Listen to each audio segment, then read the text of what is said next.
है, गुरु कहे सो कीजिए, गुरु करो से नहीं।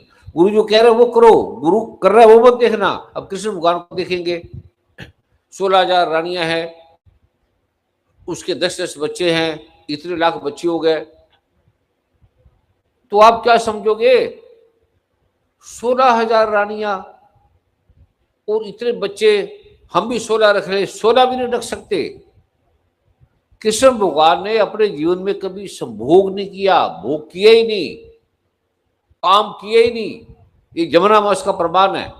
जब भगवान श्री कृष्ण को गोपियों ने रास किया और जब उनके गुरु को खाना खिलाने लगे, खाना खिलाने के लिए, तो कहते हम तो डूब जाएंगे, आपका गुरु तो जमुना के पार रहता है, वो तो डूब जाएंगे, हम पार कैसे करेंगे? बड़ा भूकंप आया हुआ है, बड़ी बाढ़ आई हुई है। तो कहते उनको बोल देना जमुना को, जमुना सच्ची है, झूठे आदमी की बात नहीं मानती जमुना। कहते क्या बोले? बोलो, कहते अगर कृष्ण भगवान ने कभी भोग नहीं किया, काम नहीं किया, संभोग नहीं किया, छुआ ही नहीं किसी को कभी, कहते हे जमुना मुझे रास्ता दे दे। कहते क्या आप कह रहे हैं? कहते अभी आपने मेरे साथ रासलीला की है, कहते जमुना हमें तो मार ही देगी, क्योंकि जमुना झूठे आदमी की बात ही नहीं मानती। कहते तुम जमुना की जाके बोल दो ना और मेरे गुरु को खाना खिला के आ जाओ। कहता हम तो मर ही गए आज। कहता मर गए तो क्या हो गया, तुमने मुझे समर्पण किया है ना, तुम मर गए तो मर जाना, मैं देखूंगा कैसे मर गई हो तुम।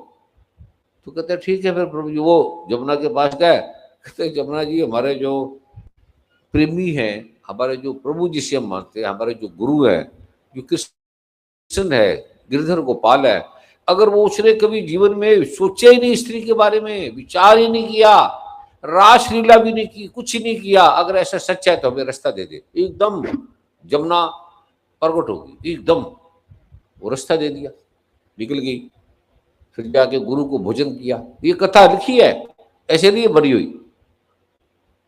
तो गुरु को खाना खिलाया, जितनी जितनी गई थी बहनें बेटियां, सबने खाना खिलाया, गुरु ने खाया। तो गुरु जी ने बस अब जाओ, भाग जाओ। तो कहते भाग जाए गुरु जी, लेकिन हम जमुना में आ तो गए, जाने का हमने गुरु कृष्ण भगवान से नहीं पूछा कैसे जाए, अब जाए कैसे, आपने भोजन तो सारा खा लिया, हमारे से भी पूछा, और लाए तो कृष्ण भगवान के लिए थे। कृष्ण भगवान कहता मेरे गुरु को खिला दो। तो अब हम जाएंगे कैसे? तो कृष्ण कहते वहां कह रहे जमुना को, जगन्नाथ सच्ची है कि कृष्ण के गुरु ने कुछ खाया ही नहीं, कुछ भी नहीं खाया, छुआ ही नहीं खाने को। कहते 12 जब भी तो आप हमारे सामने खा रहे हैं, सब रोटी खा गई इतनी बड़ी। वो कहते हम, कहते ये क्या, हम तो देख रहे हैं ना। कहते जमुना को पूछ लेना, जमुना जानती है ना। एक बार की फरीदाबाद की घटना है, मुझे कुछ संत मेरे बड़े गुरु की तरह बड़े महान है, वो मुझे ले गए। तो कई कई बार घटना घटी है। तो वह 50-60 लोगों का सेवादारों का भोजन बना हुआ था। तो मैं अचानक, मैं भी मीटिंग में था, मुझे ले गए थे, मैं उनके बच्चे की तरह था। तो मुझे ले गए, तो वो कह लेंगे कि आप भी मीटिंग में आओ। मैं गया, तो फिर मैं बाहर निकला तो देखा रोटी बनी पड़ी है, सब्जी बनी पड़ी है, 50 लोगों का मीटिंग के बाद उन्होंने खाना खाना था। तो मैं ये तो तूने थोड़ा सा खाना बनाया, इतना सारे 50-60 लोग हैं, खाना तो थोड़ा सा है। कहते हैं भाई मुझे डॉक्टर साहब कहते थे, कहते डॉक्टर साहब आप क्या बात कर रहे हो, ये 50 लोगों का है, ये 50 भी नहीं खा पाएंगे, 25 भी, ये तो बच जाएगा और 25 लोगों का बच जाएगा। तो मैं ये क्या बात करते हो, ये तो कोई भी खा ले अकेला। कहते अकेला, वो हंसने लगे। कहते डॉक्टर साहब लगता है पहली बार आए हैं, मैं उनके साथ मित्रों की तरह रहता था ना, हंसी मजाक भी करता था, खेलता भी था। कहते कि आप खा लोगे? मैं इसे तो कोई भी खा ले। कहते क्या मतलब? मैं ये रोटी तो कोई भी खा ले। तो अच्छा, कहता पहले आप खाओ। तो मैं नहीं, पहले उनको खिला दो जो आए हैं। कहते तो आप कितनी खा लेंगे? 1-2 खा लेंगे ना, खा लो आप। मैं मुझे पूछना मत आप, ये मैं क्या खाऊंगा, कितनी खाऊंगा। कहता खा लो। हंसे। कहता आप कितनी खाओगे? 50 आदमी भी तकड़े सेवादार, पुलिस के विभागों के, इस तरह से वो तकड़े तकड़े थे, जैसे हमारे सेवादार है। तो मैं उसको खा गया, 5-10 मिनट खाता गया। मैं मुझे देखना मत और बोलना मत, विचारना मत। तो मैं 10 मिनट में खा गया, सारी खत्म। कहते खत्म होगी।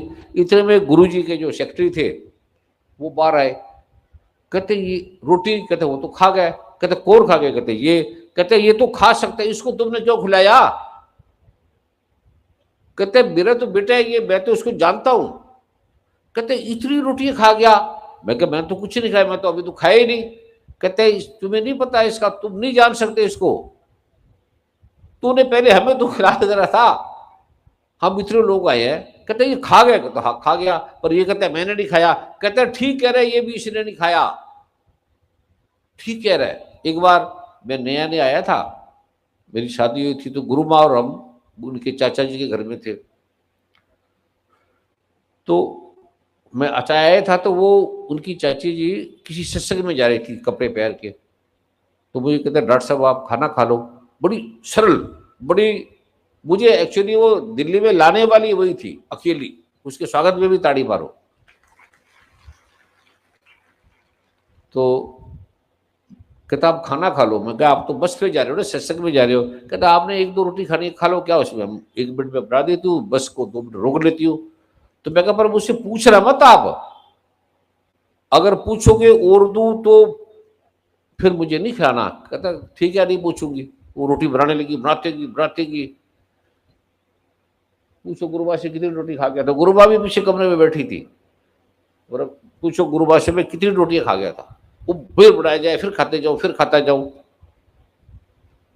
फिर वो लाए, फिर आटा गूंथ ले, फिर मैं उसको खाता जाऊं, तो उसके मन में आया कि ये मर ना जाए, हमारे तो दामाद है ना, ये मर ही जाएंगे, तो इतनी रोटी खाने के बाद कहता हम तो कभी, ये पूरे परिवार ने नहीं खाया इतना,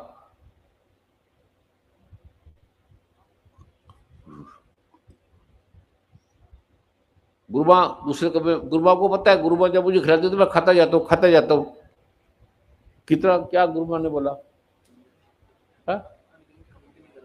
कहता अनगिनत, पता ही नहीं,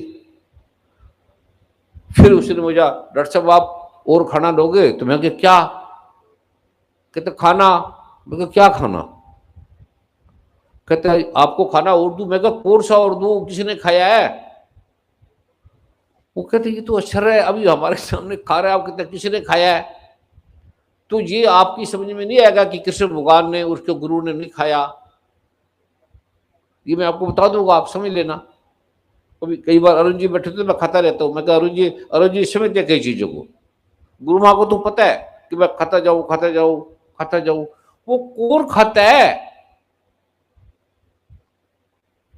ये मैं, ये आप ही कर लोगे ऐसे, ये क्योंकि उसका एक अवधान है, दुर्गा का माँ का अवधान है, उस अवधान से खाते जाएंगे खाते जाएंगे खाते जाएंगे, हजम होता जाएगा, और मैं कभी घूमे नहीं, मैंने अपनी जिंदगी में कभी सैर करने नहीं गया, बेड पे खाता हूँ फिर मैं सो जाता हूँ बस, वो खूब खाता हूँ, जिस जितना मुझे खिला दो, किसी ने ब्रह्मा जी देखा कभी आपने, तूने संजय जी है, ये क्या विज्ञान है, कृष्ण भगवान का क्या विज्ञान है, मैं कृष्ण भगवान तो पैर की राख भी नहीं हूं, सुई उसके एक नाखून के बराबर हम नहीं है, वो तो महा सम्राट है, चराचर जगत के स्वामी है, पृथ्वी अग्नि जल को बनाने वाले हैं, ये जो विज्ञान जैसे आप जाएंगे, ये समझेंगे इसका विज्ञान क्या है, पहले तो ये समझ लो, गीता में कृष्ण भगवान ने कहा है, दूसरे अध्याय के 24 श्लोक में कहा है कि आत्मा सबका एक है, हम कहते मेरी आत्मा चलेगी निकलेगी, गीता के 24, गीता है किसी के पास, गीता है किसी के पास, ये नेट में डालो, गीता का दूसरे अध्याय का 24वां श्लोक डालो, गीता के दूसरे अध्याय का 24वां श्लोक, आपके सारे भ्रम टूट जाएंगे, आत्मा के बारे में जितना कृष्ण भगवान ने बताया, दुर्गा माँ ने बताया, भगवान शिव ने बताया, नारायण ने बताया, किसी ने नहीं बताया, वो आपको जानना चाहिए, आत्मा है क्या, हमारी आत्मा है क्या, किसके लिए हम आए हैं, आत्मा के जानने के लिए, आत्म ज्ञान के लिए, परमात्मा के ज्ञान के लिए, तो आत्मा क्या है, हमारी आत्मा का हमें नहीं पता,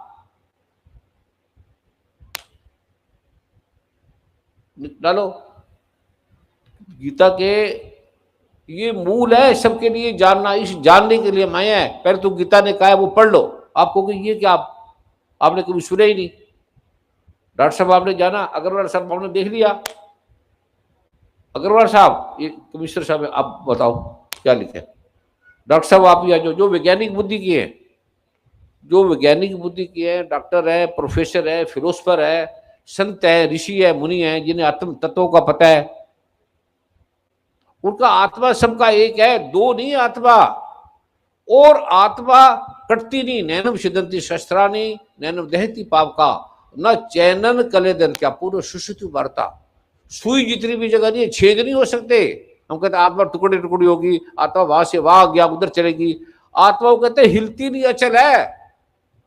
आत्मा सुई जितनी जगह भी नहीं हिलती, हिली भी नहीं, हिलेगी भी नहीं, और आत्मा ही एक है सबका। आपको उसकी आत्मा निकलेगी, उसके अंदर चलेगी। गीता में क्या बोल रहा है भगवान श्री कृष्ण जी, क्या गीता में कह रहे हैं वो समझो।